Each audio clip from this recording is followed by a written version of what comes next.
ചരിത്രം തിരുത്തി കുറിച്ചുകൊണ്ട് NDAയുടെ സ്ഥാനാർത്ഥിയായി ഞാൻ വിജയിച്ചു വരുന്ന ദിവസമായിരിക്കും മെയ് 4-ാം തീയതി. ഇവിടെ എനിക്കൊരു സ്പെഷ്യൽ മെൻഷൻ കൂടി ചെയ്തുകൊണ്ട് അവസാനിപ്പിക്കാം.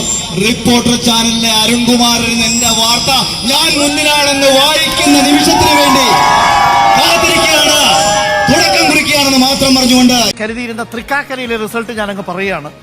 അഖിൽ രാജ് എന്ന അഖിൽ മാരാർ 10,000 വോട്ട് പോലും തിരിച്ചു പിടിച്ചിട്ടില്ല എന്നുള്ള കാര്യമാണ്.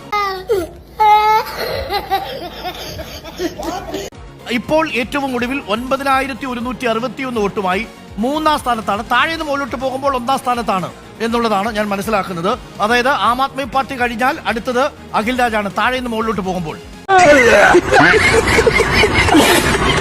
24,303 വോട്ടുകൾക്ക് അഖിൽ മാരാർ എന്ന അഖിൽ രാജ് എന്ന അഖിൽ കൊട്ടാത്തല ഇപ്പോൾ പിന്നിലാണ്. ആദ്യം യൂത്ത് കോൺഗ്രസ് ആയിരിക്കുകയും പിന്നീട് കോൺഗ്രസ് പാർട്ടിക്ക് വേണ്ടി പിന്തുണ പ്രഖ്യാപിക്കുകയും പിന്നീട് അവിടെ നിന്ന് തിരിച്ച് യുവമോർച്ചയിലേക്കും BJPയിലേക്കും ഒക്കെ വന്ന് അവിടെ നിന്ന് 2020-ൽ വന്ന് മത്സരിച്ച അഖിൽ മാരാർ കഷ്ടിച്ചു പിടിച്ചിരിക്കുന്നത് 9,161 വോട്ടുകളാണ്.